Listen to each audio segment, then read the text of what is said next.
Hello. I'm reviewing Second Fiddle. I think I did a review of this a couple years ago, and haven't really had it since. I've had the regular Fiddlehead IPA that's draft only.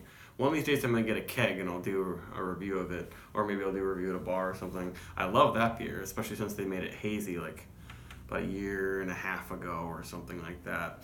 But Second Fiddle, I feel like it's not as good as it was back when it was really hard to get, and when Fiddlehead only had their tiny brewery. Now they have a really big production facility right behind their tiny brewery, and I feel like it's changed a little bit. Not as hazy, but I should return to it right now. And it was canned on the 26th December, so that is like 2 weeks ago, or less than that actually, so this is really fresh. And yeah, it's not ultra hazy, less hazy than their regular IPA. I think this can, since it's so fresh, it looks like it's hazier than when I've seen people get done drafts and it's like totally clear. But it's not very hazy at all. It's probably similar to Heady Topper. Head is not as nice as Heady Topper. Pretty well carbonated. But when fresh, yeah, that's a pretty good aroma. They're getting a lot of fruitiness. They don't tell you the hops or anything, but it's definitely citra forward.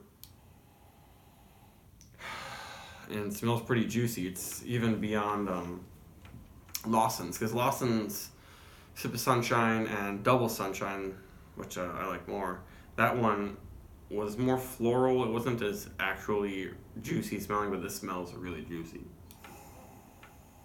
I bet there's mosaic in here too. It smells like really peachy. And just a little bit of dank spiciness. That smells pretty good, actually.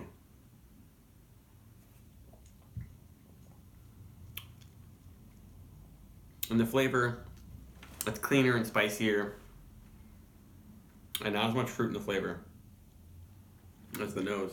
Really, really nice nose. Yeah, for the nose, I would give it a 4.25 probably. But then the flavor is kind of just like a little old-fashioned.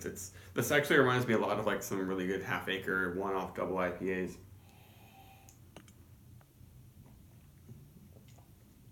Except those might have a better mouthfeel, honestly. This is a little bit spritzy. Has kind of a soda-like. It's not as bad as drinking Coke or something. But the carbonation isn't, soft and creamy on your tongue. I should also say this is 8.2% alcohol. Pretty clean and drinkable for that. Something minerally is now kind of building up on the tongue. Yeah, taking away from the fruitiness even more. It's kind of soapy, I would say.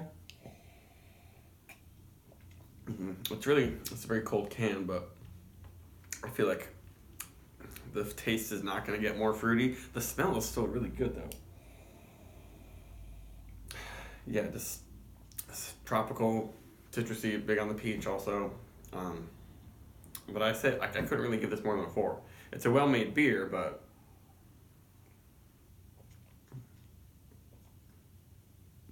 there are just a lot of other double IPAs out there that accomplish more fruitiness and juiciness in the flavor. And this just kind of turns into just lots of spiciness. But it's a good beer.